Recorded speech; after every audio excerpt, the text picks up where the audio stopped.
la mayoría son flebótomos, es decir, la mayoría se alimentan es de sangre y esa es la manera en que transmiten una infección de un lado al otro.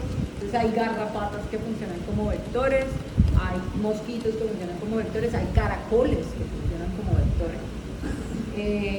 Entonces, este tipo de condiciones lo que van a hacer es generalmente inocular en un paciente, en una persona, una enfermedad que va a empezar a desarrollarse.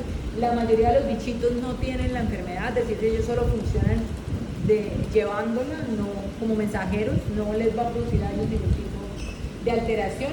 Estas son las enfermedades que están transmitidas por vectores que están presentes en Latinoamérica, todas están presentes en Colombia. Colombia, Brasil y Perú son las únicas que tienen la circulación de todas las enfermedades vectoriales de Latinoamérica. Aquí es importante que ustedes sepan que la mayoría de estas enfermedades son muy prevalentes, corresponden a más o menos el 17% de todas las infecciones en el mundo. Yo no les voy a hablar de eso, pero se las menciono solamente aquí. Malaria es una de las enfermedades que ocasiona mayor tasa de defunciones a nivel mundial de estas enfermedades vectoriales y por eso durante mucho tiempo estuvo en vigilancia.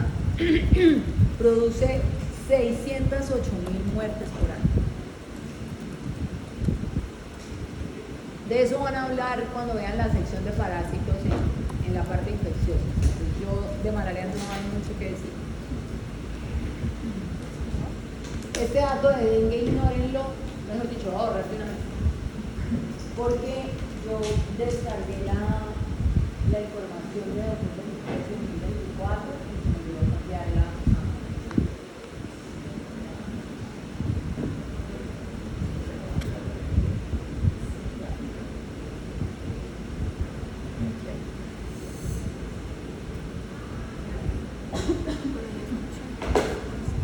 Además del dengue y la malaria, que son como muy prevalentes, existen otras como la enfermedad de Chagas, la leishmania y la esquistosomiasis que afectan a miles de personas en el mundo, pero la cuestión es que como no producen altas tasas de muerte, pues digamos que la vigilancia no está tan implicada. El problema con la mayoría de los vectores, muchachos, es que se relacionan a condiciones de insalubridad, es decir, son mucho más prevalentes en países pobres, y ese es el motivo por el cual casi no le prestan atención. Enfermedades otras que son más prevalentes en los países industrializados y del norte hacen que los libros estén dominados por cosas de esas y que ustedes aprendan cosas como la fiebre de las montañas rocallosas, cuando por aquí no tenemos nada de eso. Enfermedad de Lyme, y nosotros aquí no tenemos nada de eso. Pero como eso es lo que aparece en los libros, entonces ahí es donde ustedes terminan aprendiendo cosas de esas enfermedades que nosotros vamos a ver.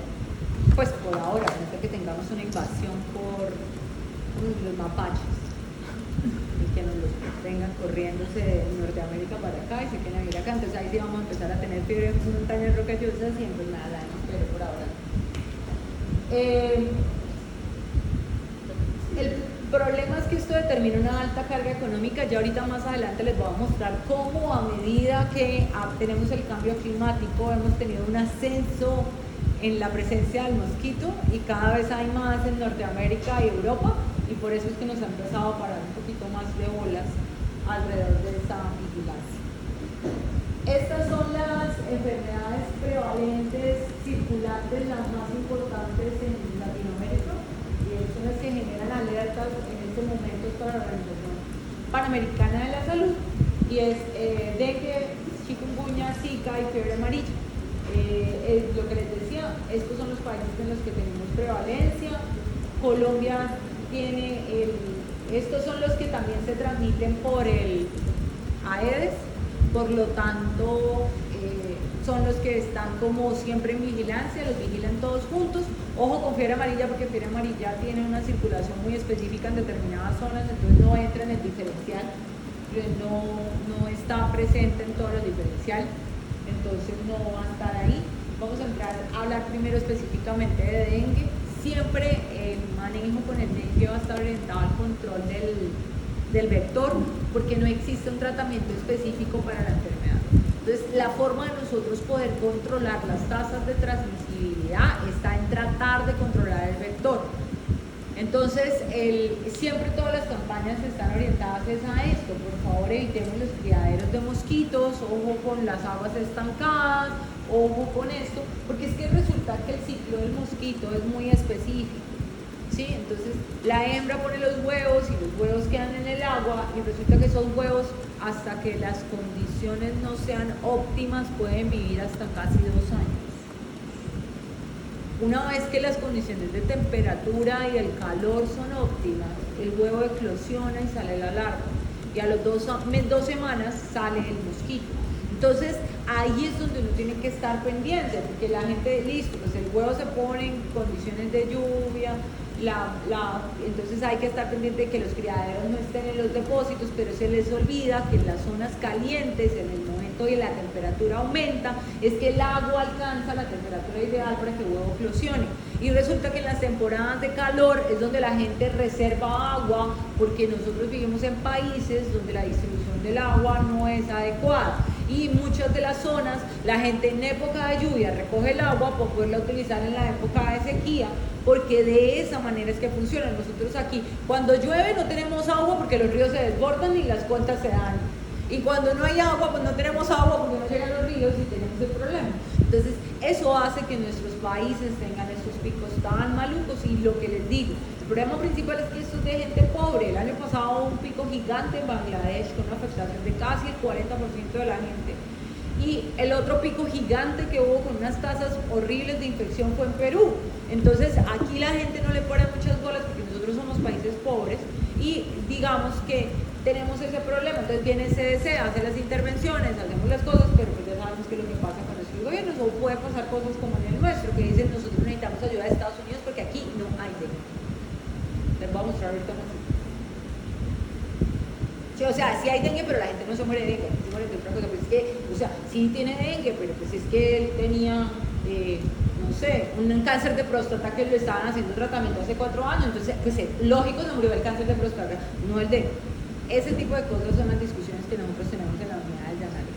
Una negación absoluta a aceptar que se nos está muriendo la gente de dengue, la verdad.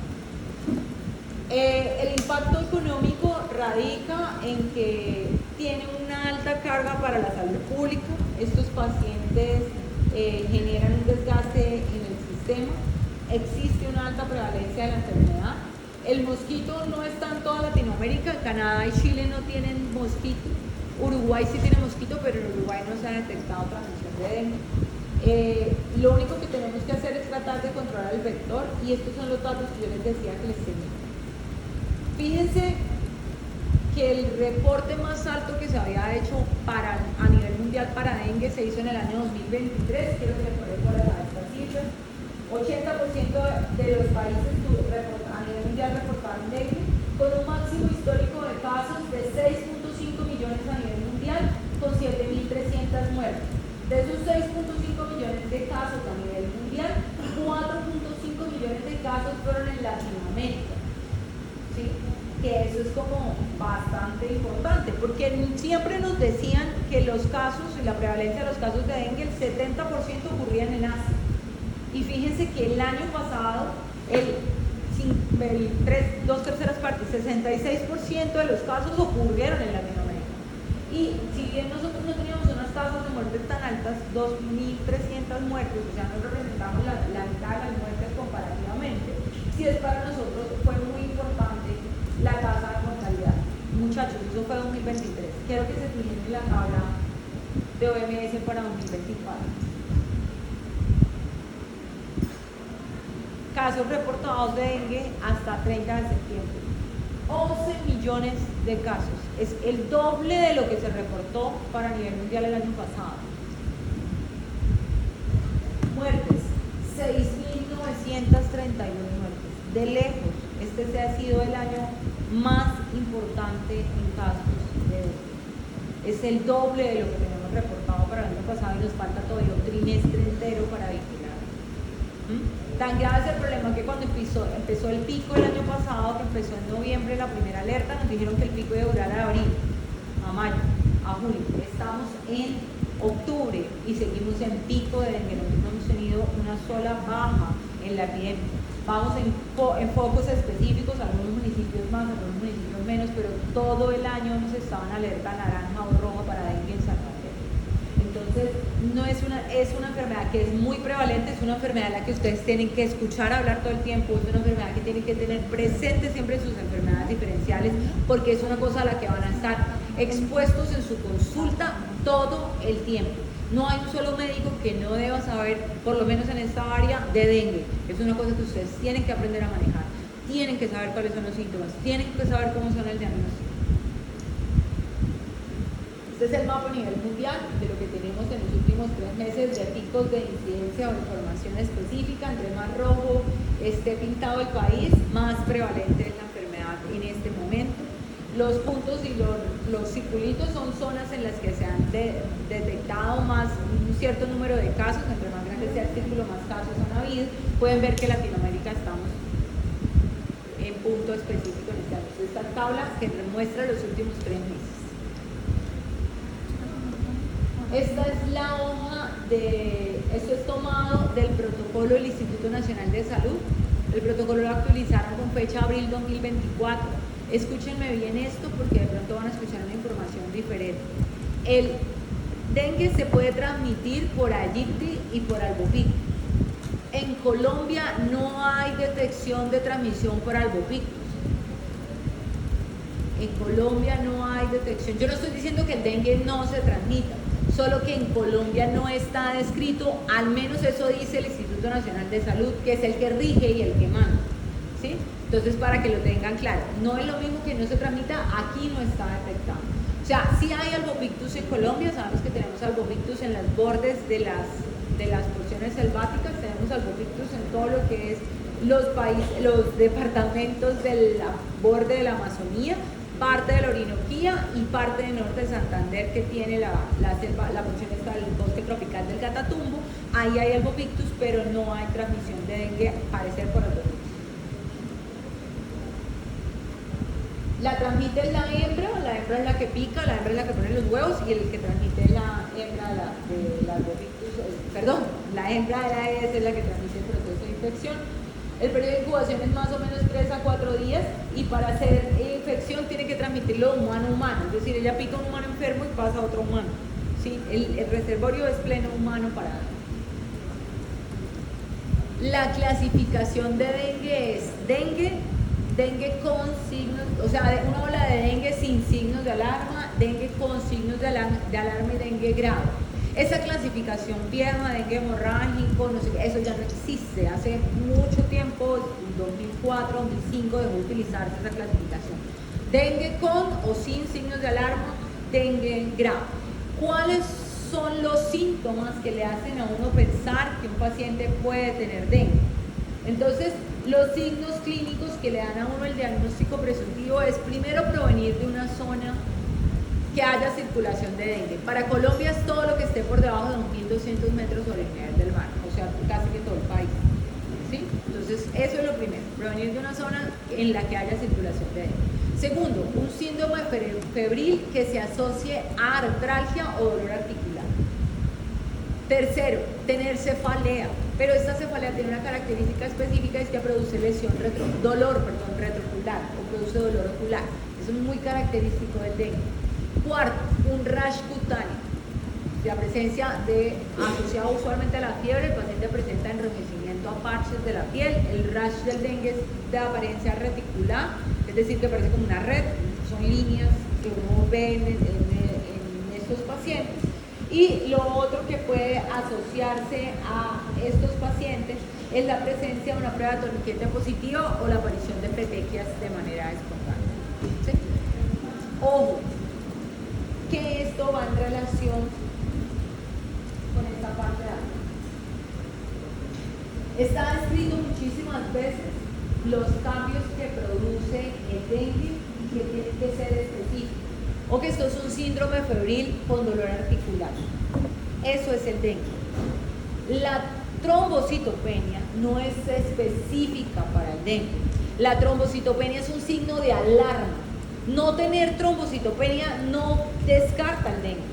La trombocitopenia es un signo de alarma en el paciente, no es específica para el diagnóstico. La célula diana del dengue es el sistema retículo endotelial. Es decir, sí, afecta macrófagos, afecta plaquetas, pero ojo con el endotelio, porque la clave aquí es la lesión endotelial que se produce y que va a llevar a una fuga plasmática, que es la que me va a dar los síntomas en este paciente. Si yo estoy perdiendo componente líquido del sistema vascular, ¿qué pasa con las células que yo tengo en mi sistema vascular? Se van a concentrar y por eso el paciente tiene una elevación en el hematocrito, se hemoconcentra. Y eso es lo que uno hace cuando ve a un paciente. Usted ve a un paciente y el paciente le dice, tengo fiebre, malestar general y tengo dolor articular. Usted dice, puede ser un dengue, lo revisa, el paciente está hidratado, no tiene ningún signo de alarma, lo manda, le hace un cuadro hemático ahorita y lo manda para la casa con un control de cuadro hemático en 12 horas. ¿Qué es lo que usted quiere mirar ahí? No si las plaquetas se cayeron, lo que usted está buscando es eso, la hemoconcentración. Porque es que resulta que la gente dice, no, las plaquetas están bien. No son las plaquetas, porque es que aquí el signo es determinar si esto es un dengue o no. Y es el hematocrito el que le va a dar a usted la clave. Entre más hemoconcentrado esté un paciente, ¿a dónde se está yendo ese volumen, muchachos? Ahí es donde usted tiene que pensar, porque los signos de alarma me van a hablar es de esa fuga plasmática. Y el paciente empieza a hacer derrame pleural, ascitis, derrame pericárdico. Y entre más volumen tenga usted en el espacio pleural, menos expansión del pulmón tiene. Y más probable sea que usted le dé ahogo, ¿sí? Y atelectasia en ese pulmón. Entre más líquido tenga usted en ese pericardio, menos capacidad de expander va a tener ese corazón. Y más probable es que empecemos a hacer signos de falla cardíaca. Obviamente, si se caen las plaquetas, es otro signo, el paciente ya empieza a tener sangrados más evidentes, epistaxis espontánea, gingivorragia espontánea, porque a veces los pacientes, igual que las petequias, pueden tener gingivorragia que de los dientes, que es activo el proceso, pero cuando la gingivorragia es solo, está ahí. Ojo con este signo de sangrado que a veces lo olvidan, sangrado menstrual anormal. A las mujeres en edad reproductiva, pregúntenle activamente, ¿le ha llegado la regla? Sí, me llegó ayer. ¿Cuándo le tenía que llegar? Dentro de una semana, pero se me adelantó. No, pues eso puede ser un signo de sangrado para dengue. ¿Sí? Ojo con esos periodos menstruales en las pacientes que están presentando, obviamente que están presentando los síntomas de dengue, ¿no? Estamos hablando de eso. ¿Cuáles son los otros signos de alarma? La presencia de dolor abdominal, que usualmente está relacionada es con dos eventos. Uno, la hepatomegalia, que puede ser dolorosa, que se sale el hígado por debajo de la reja costal, o la presencia de gastritis. ¿Sí? Entonces la gastritis puede cursar con sangrado. Recuerden, y aquí es un punto, ¿por qué siempre los síntomas gastrointestinales son tan importantes? Niños, vasoconstricciones plásticas. Si yo estoy perdiendo líquido de mi sistema, ¿de qué tengo que proteger? Cerebro, corazón y riñón. El intestino, no me importa. Vasoconstricciones plásticas, hemorragia. Sí, o sea, daño a nivel del tracto gastrointestinal. El paciente puede cursar con gastritis y hemorragia de vías digestivas. Sangrado de las mucosas que sea activo, alteración del sistema nervioso central dada por letargo y el aumento del hematocrito, esto es los signos de alarma.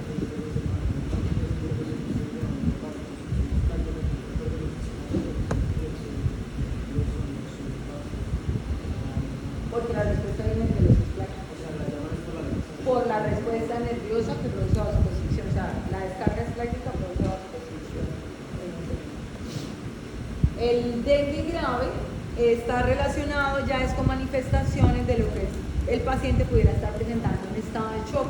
Entonces lo que vamos a tener son hipotensiones sostenidas, manifestaciones hemorrágicas masivas, que pueden ser hemorragias de vías digestivas altas o hemorragias a nivel del sistema nervioso central, y todo lo que tenga que ver con la afectación directa a nivel del hígado.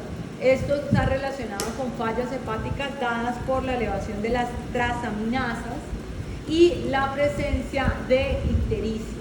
Entonces, ojo, porque la gente también tiende a pensar que el dengue es ictericia, entonces es un síndrome febril ictérico. No, el dengue se vuelve ictérico cuando estamos en dengue grave. Mire que ni siquiera es dengue con signos de alarma, es dengue grave.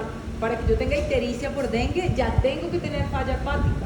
O sea, o la lesión hepática es mucho más marcada. Entonces, ojo con esas clasificaciones que pueden estar haciendo que nosotros esperemos a que el paciente se agrave y demorando el diagnóstico y haciendo que empecemos el manejo muy tarde en estos casos.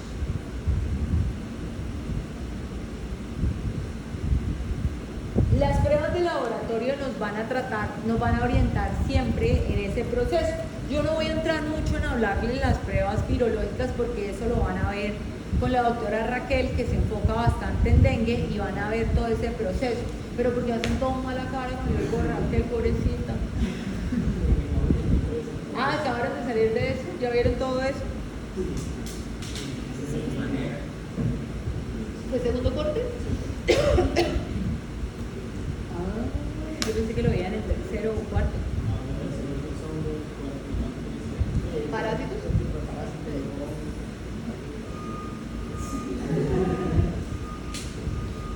¿Y cuándo tiene el previo? ¿El de virus ya lo tuvieron? ¿3 previos de virus? Sí. Que lo hacen 3 partes para ayudar. Pues claro.